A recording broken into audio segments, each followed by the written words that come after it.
Story 1. How social people are. Everyone is out at night in Vietnam, and people will randomly start friendly conversations. Food is affordable. Story 2. When I was a child, I came from Delhi, India, and visited parts of the United States and Canada. I was shocked at how empty it was and that there were places where I did not see people outside. This experience was very different from where I grew up, and it required some adjustment for me. Story 3. How slow service is in Jamaica, but how fast they drive cars. I really needed to slow down and take in the scenery, fresh air, and actual serenity. Food typically took about 2 hours, but it was made from scratch with love. It is always an amazing experience in the islands. Story 4. How similar the patterns of culture and society are across the world. There are attractive individuals and charismatic people in every nation. Every country has corrupt politicians or their version of liberal and conservative conflicts. The details may vary, but generally speaking, we are all alike. Story 5. More curious than shocking, in 2006 we traveled to Hong Kong, where they drove on the left side of the road. We hired a taxi driver to take us to mainland China. The driver efficiently switched to right-side driving when we crossed the border into China, despite driving a Hong Kong vehicle with the steering wheel on the right side. It blew my mind. Story 6. Infrastructure. I am currently living in Southern Europe. Northern Europe is significantly ahead in infrastructure and air quality. Everything I observed reflects a high level of quality and organization. Story 7. In the United States, the billboards display a variety of advertisements, including those for medical services and lawyers, some of which are quite unusual. Story 8. How old everything is. Living in the United States, our older structures date back around 300 years. I traveled to Prague my first time outside the country and stayed in the old town. We visited a bar, and I noticed that the chairs looked very old. When I asked, the bartender mentioned that they have had the same furniture since the 1800s. I also inquired about the age of the bar itself and was informed that it was built in the 1400s on top of another building in the basement, which dates back to the 1100s. Story 9. The Netherlands is known for its cleanliness. Their biggest celebration, King's Day, attracts hundreds of thousands of people to the streets of Amsterdam. The streets were crowded with garbage, and we had to climb over piles on our way back to our Airbnb. By nightfall, the streets were filled with cleaners, using large brooms to sweep the garbage into piles. By morning, everything was immaculate again, with no signs that a massive celebration had taken place. It was truly astounding. Story 10. Trains are everywhere and are affordable, reliable, and environmentally friendly. The condition of rail infrastructure in the United States is frustrating. Story 11. I was in England on a train, and there were some schoolgirls about 10 years old traveling alone after school. The last girl was by herself. This was a train, not the subway. Story 12. The quality of life for the average person in New Delhi is concerning. I have seen slums in Nairobi, South Africa, and Brazil, but nothing compares to the lack of regard for human dignity that I observed in India. I do not understand how any foreigner can go there to discover themselves without completely dehumanizing the people around them. Story 13. I found the people of Boston, Massachusetts, very friendly. I gave a man outside a shop a cigarette, and he offered to engage in an intimate encounter with both me and my girlfriend. They were very accommodating. Story 14. I am an American and was told that food portions in American restaurants are large compared to the rest of the world. Then I visited Budapest. In the less touristy restaurants on the Buda side of the river, I was surprised by the portion sizes. They were incredibly large, almost unbelievable. Story 15. I visited the west coast of the United States in the 1990s. I observed homeless individuals living under palm trees near Santa Monica Beach, and the number of homeless and mentally ill people around the train station in San Francisco was a significant eye-opener. Story 16. The food in Europe is incredible. The quality and taste were astonishing, especially the bread and pastries. Even the sandwiches purchased at the train station are fresh, tasty, and healthy. I never experienced any stomach issues during the entire trip. Story 17. As an American in Paris, Everyone was very nice, despite hearing my whole life about how much they dislike Americans. Story 18. I found a deceased person lying on the ground and another individual engaging in inappropriate behavior in the subway in Rome, Italy. Story 19. Traffic is characterized by constant horn honking and absolute chaos, where rules are rarely followed. Red lights become irrelevant if drivers disregard them. It gets intense when someone runs a red light and nearly collides with another vehicle right in front of a police officer, who also seems indifferent. Everyone drives as if their wife is in labor. Walking across the street requires facing this madness and trusting that drivers will stop. You can easily identify a new tourist as they sit and worry at the side of the road. This was shocking to me, as in America, people will wait at a stoplight in the middle of nowhere with clear visibility for miles and no cars in sight. Even when trying to reach an important destination, we will wait as long as the rules dictate. Story 20. Germany experiences temperatures as high as those in America, so why aren't central air conditioning systems as prevalent? The only real difference is that summer doesn't feel as long. Story 21. Japan is very clean, and it was quite a culture shock returning home to see so much garbage everywhere. Story 22. How quiet Japan is in public. Even crowded trains feel peaceful. People don't talk loudly. No one is on speakerphone, and everything runs smoothly. Coming from a much more chaotic place, it felt almost surreal in the best way. Story 23. We visited Crete last year. It is a beautiful island, but you cannot throw toilet paper in the toilet. Instead, there is a smelly wastebasket next to the toilet. Story 24. I am a Brit who has been living in the United States for many years. The biggest shock I experienced when I first arrived was the large gaps on the sides and bottom of bathroom stall doors. Story 25. Jamaica has significant issues with violence. The notions of peace, love, and harmony can seem untrue. However, the country is known for its great food and coffee. Story 26.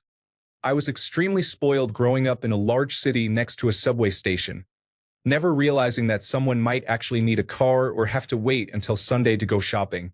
Story 27. I took a double-decker bus tour in San Francisco and was shocked to see homeless people openly smoking crack on the sidewalks. Additionally, using public restrooms in the United States and being able to make eye contact with people through the door gaps is quite unusual. Story 28.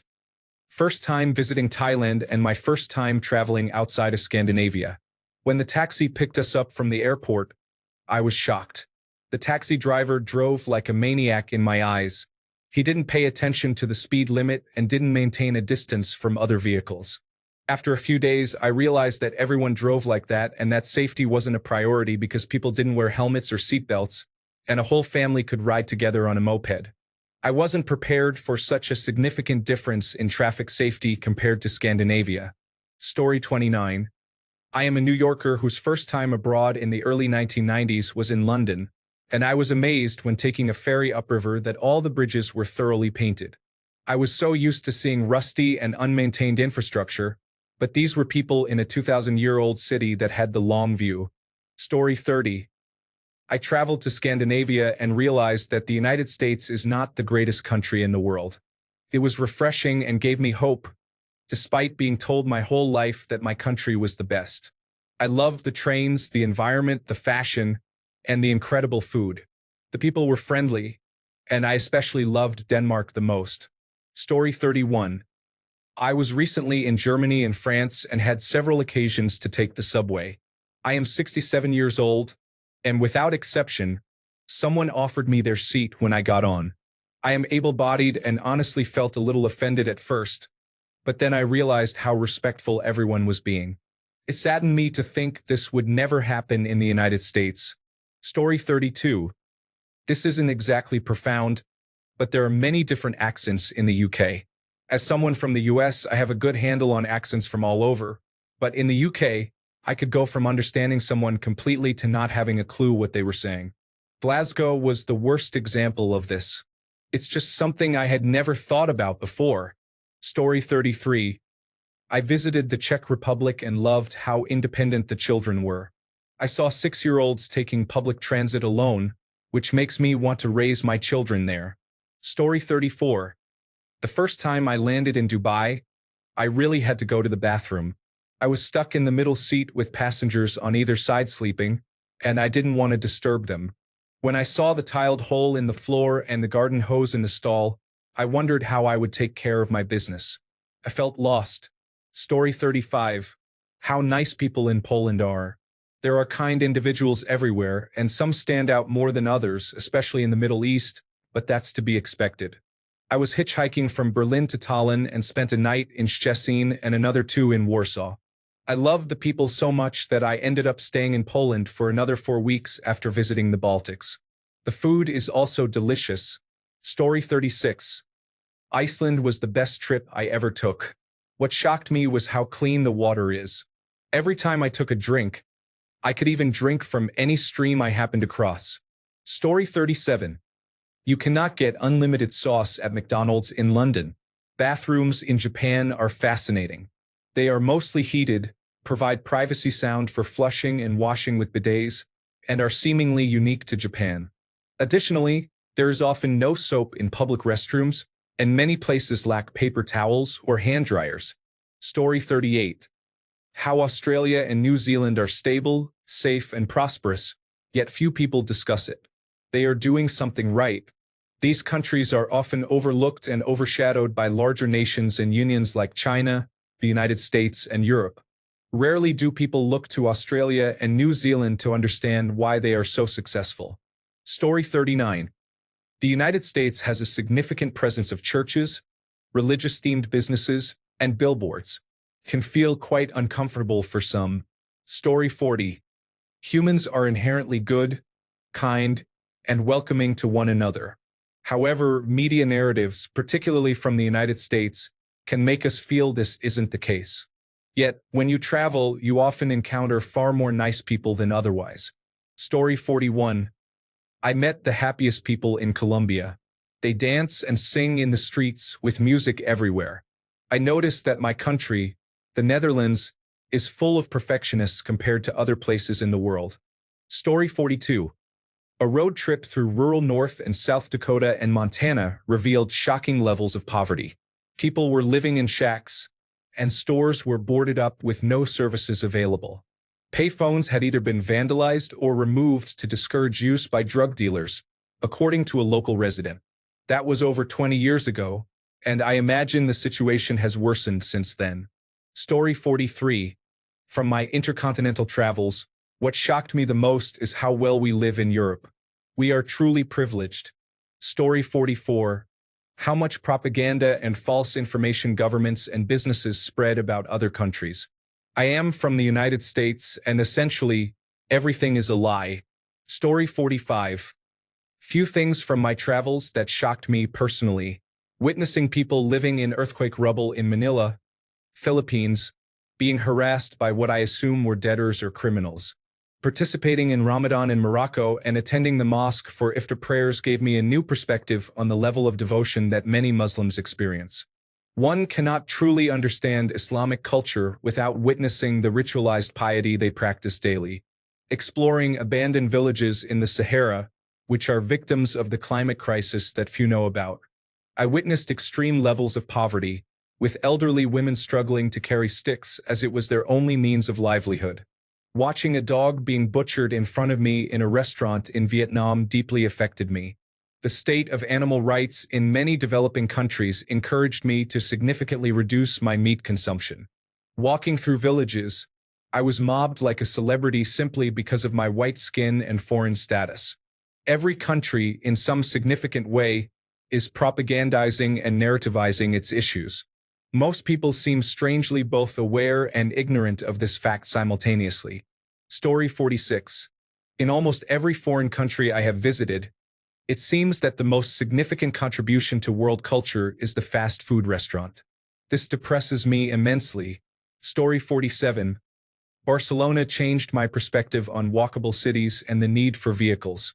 In the United States, you need a car to go anywhere, and the cities are not designed for pedestrians. Barcelona had convenient metro access and the widest sidewalks I have ever seen. They even had benches and small parks integrated within the sidewalks. Story 48. Everyone on Reddit speaks negatively about Egypt, but I had a really good time there, and the locals were great too. Istanbul reflects the dire state in which Syrian refugees are living. I have been to a few countries with poverty, but this was the first time I saw real war refugees, and it was heartbreaking. Story 49. This is a small one compared to others here, but when I first moved to Norway, I was shocked to see babies and prams left alone outside cafes, even in sub-zero winter months. The first time I walked past an unattended baby, I was startled but quickly informed by a Norwegian that it is fine, and running around looking for the parent would actually be a massive overreaction. Story 50. While using a urinal in Canada, I noticed an advertisement above it offering free treatment for hepatitis C. The cost is approximately $200,000 in America. Story 51. I just spent a week in a very rural part of Japan. I never imagined a slow-paced rural community where people are not overworked, simply taking it easy, working regular hours, or opening a market or shop. It was amazing and lovely. Story 52. People have different religions, cultures, and languages. However, in a relaxed casual setting at home, chatting, drinking, and eating, we are all just the same, people trying to get by. Story 53. How TV America doesn't really exist. I thought it was all like Home Alone when I was a kid, but then I saw the poverty and broken infrastructure, and it felt like a fantasy. There are nice and wealthy areas, but they are definitely the exception. Story 54. Don't be overly shocked, but I have been traveling outside my country since I was a child. The only two places that really struck me are Cairo.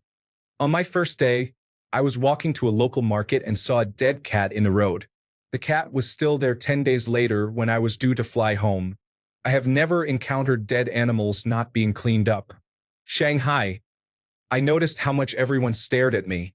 I am very pale with blonde curly hair and blue eyes. People asked to touch my hair and skin and openly stared at me while I was sitting on a bench. I loved visiting both places, though. Story 55. How backward America is. Japan, Korea, Ireland, Qatar, Spain, Germany, all countries have their problems, but I am always impressed with their public services, public transportation, and the cleanliness of their streets. Their education levels are also commendable. Then I return to the United States and feel frustrated by the contrast. Story 56. The non-existent homeless population in Spain. I saw 4 homeless people in Barcelona and Madrid. The streets were clean, and the people were friendly. Story 57. How I was invisible to white people in Manhattan. I felt like a ghost on 2 occasions while trying to get instructions. Perhaps it was because my accent is foreign and Latino. I am a native Portuguese speaker from Brazil. Latino and black people there were always kind to me. Story 58. In the United States, all of the maids and cleaners in every hotel appeared to be black or South American. Every guest was white. This represents a noticeable level of segregation. Additionally, there seems to be a significant number of mentally disturbed homeless individuals in some cities. Story 59. When I visited the United States, I was absolutely shocked by the extreme levels of poverty and homelessness. I have traveled extensively through Europe and Russia and had never seen anything like it. It was horrifying, and I could not believe it was not covered more in the media. Story 60. Complete strangers did not immediately accuse me of lying about my lived experience. This is a predominantly American issue. Story 61. 1. Young children, around 6 years old, taking public transportation alone in Asian countries. I found this wonderful, observing many families in the United Kingdom at the pub in the evening. Spicy food was not as intense as I anticipated. As someone with a mixed background from the United States, I often heard that the food here isn't spicy, particularly from people of European descent. However, most regions worldwide are not spicier than typical American cuisine. While countries like Thailand, India, Sri Lanka, and China do offer spicy dishes, they are still comparable to similar cuisines in America. Interestingly, many individuals from these regions known for their spicy food cannot handle even a small amount of spice. The lack of free public restrooms and access to drinking water in certain countries. The cleanliness observed in Japan. Story 62. I have worked in around 80 countries, including active war zones. Nothing can really prepare you for Goma in the Democratic Republic of the Congo, which has been a massive refugee camp for decades, at least since the 1994 Rwandan genocide, and has been subjected to successive waves of violence, including since March this year. Nature decided to add insult to injury, with the Nyiragongo volcano regularly spewing massive lava streams directly into the city. Layer on extreme poverty and catastrophic levels of corruption. An article in the New York Times in the late 2000s described it as hell on earth. Continues to earn that dubious title. People deserve so much more. Story 63. Honestly, it was shocking to see the number of beautiful women in Colombia. Not just the Instagram model or travel enthusiast type, but a wide variety of genuine beauty. Story 64. How extreme everything tastes in the United States. I don't mean rich flavors and amazing tastes. You want something sweet? Here is 12 kilograms of pure sugar. You want Chinese food? Here is 12 tons of whatever that is. Everything is just too much. Huge portions, extreme amounts of fat, extreme amounts of sugar. You want to get some good steak? Here is half a cow for you, imported from the other side of the world or Argentina, drenched in 12 liters of sauce so you don't taste the meat anymore. When I was hungry and stayed in an apartment hotel, I always tried to cook for myself. I went to a grocery store and everything was just highly processed food. Unprocessed, raw ingredients were hard to find among all the fast food. Eggs, flour, water, and salt. Easy spatzel dough. Then a bit of cream and cheese and onions on top. Easy kaspatzel. The bill was around $16,493,726. Sorry, but food is disappointing there, and I can see why so many people are obese. Story 65. In Quebec, I saw a green light flashing at an intersection and thought it was broken. I just sat there, confused, as if I were waiting for a sign from the universe. It turns out that in Quebec, it actually means you can turn left, go for it, you have priority. Wild. Meanwhile, in other parts of Canada, a flashing green light might indicate a pedestrian-activated signal. So it's the complete opposite. In Europe, it often means, this light is about to turn yellow, prepare to stop. And in Mexico, it usually signifies, hurry up before it turns red. So yes, traffic lights are coded by region. You don't need to cross cultures to feel lost. Just cross the street. Story 66.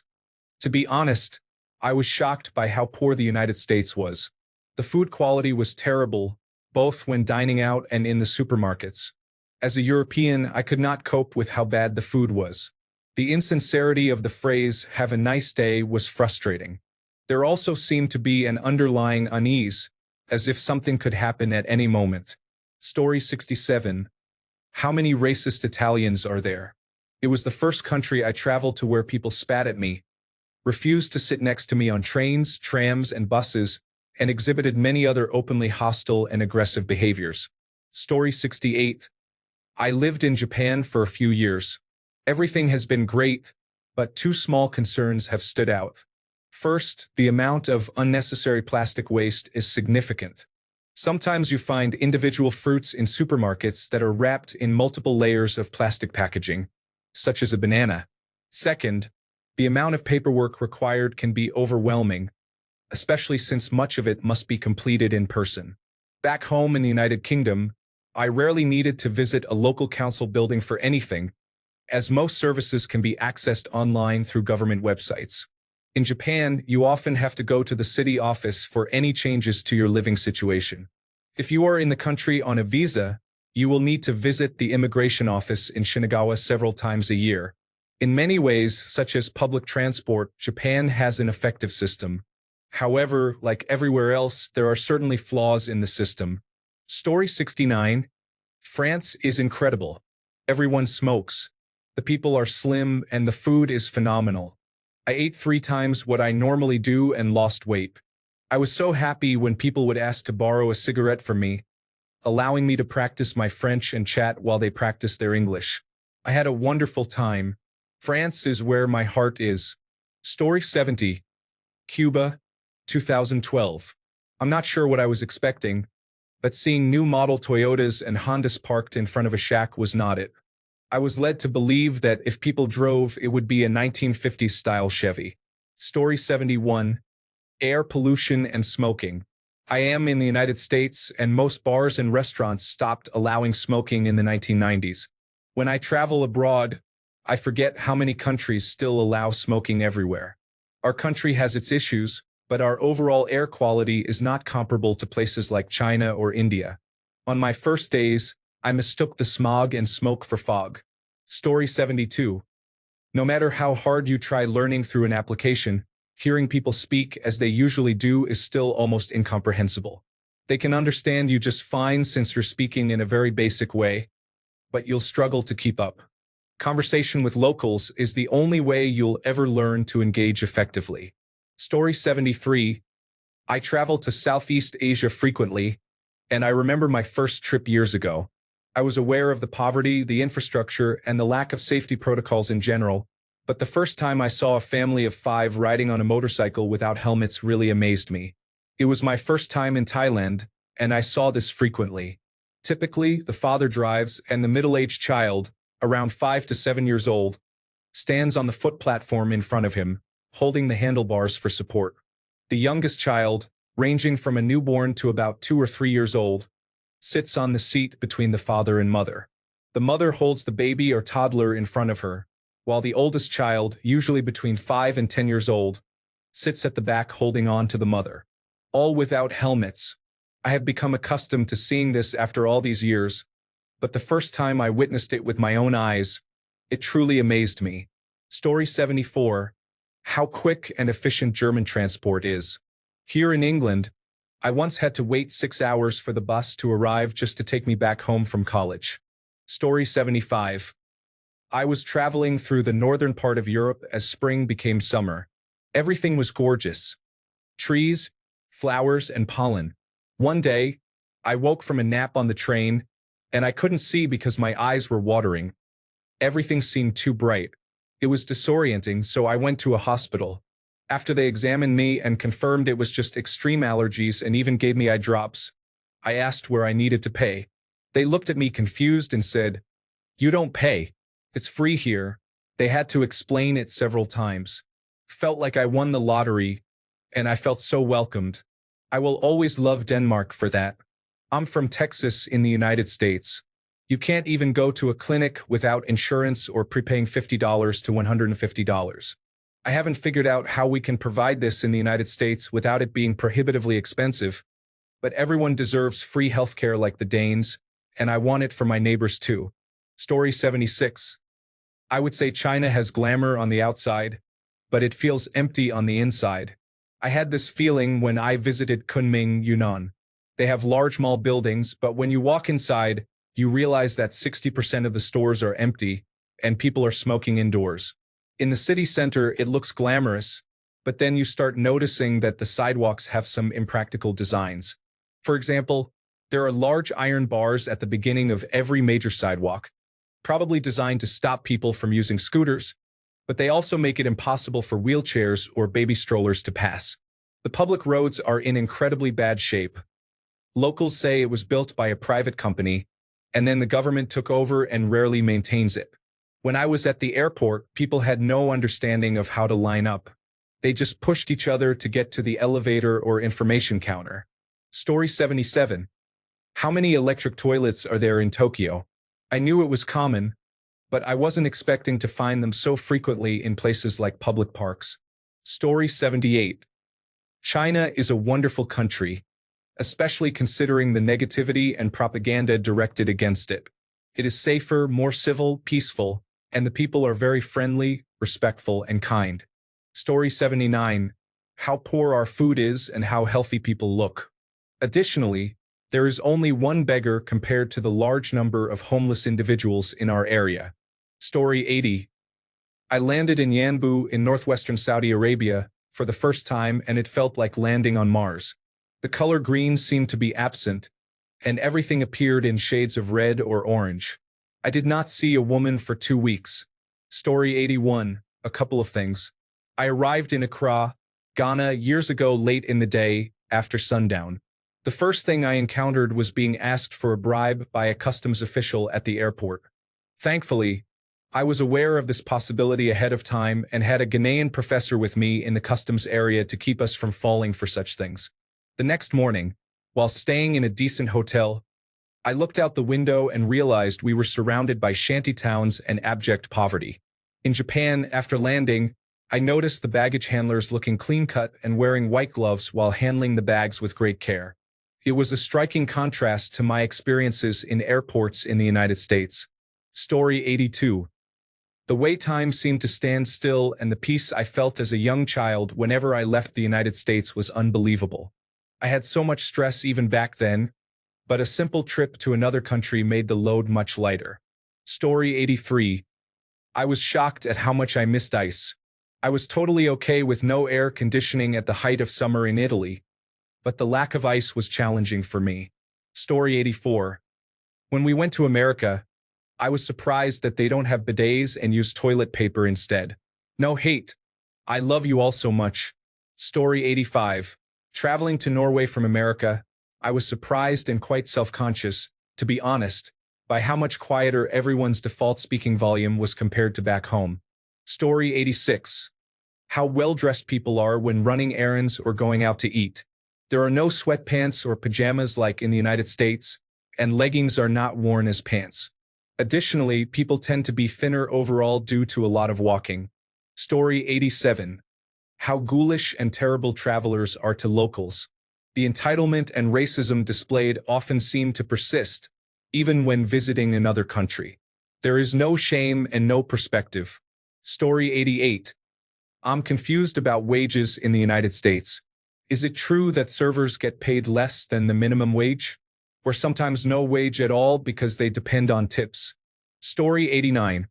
I am a cisgender white male, and until I went to China, I had never experienced racism directly.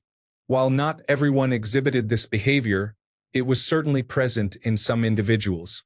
What I found interesting was my reaction and the emotions I experienced. Although it was a challenging experience, it provided me with empathy and a slight understanding of what people endure throughout their lives. Story 90. The number of people showing physical signs of chronic illness that are easily, affordably, and effectively treatable in San Francisco is significant. It is not a large crowd, but it is considerably more than you would see in a place with proper healthcare. Story 91. I understand the disparity between poverty and wealth that many people discuss. It is different now, but 25 years ago, I traveled to a rural area in Costa Rica where low income was definitely the norm. Despite the makeshift cabins and worn clothing, I was truly awestruck by the inner peace, happiness, and grace of everyone I met. They were unaware of other lifestyles and were thoroughly content with what they had in their lives: friends, family, and faith. It was a warm and uplifting month-long trip, certainly prompting reflection on what is important in life. Story 92. In the United States, the people are typically larger and everything is on a bigger scale. The roads, cars, buildings, doorways, and chairs. I recently returned from Portugal and was shocked by how people reacted to my daughter, who is autistic and has a severe learning disability. She was simply stimmying, like tapping her foot and humming, and people would stare in disgust. In the United Kingdom, children sometimes laugh at her, but generally, adults will do a double take and look away. If caught staring, British people often appear ashamed. Not the Portuguese, though. They brazenly stared at her and made disapproving faces. Not at anything problematic, but simply at the differences in her tone of voice, movements, and mannerisms. It was quite upsetting. Thanks a bunch for sticking around till the end of the video. Remember to subscribe, and until next time, stay awesome and goodbye.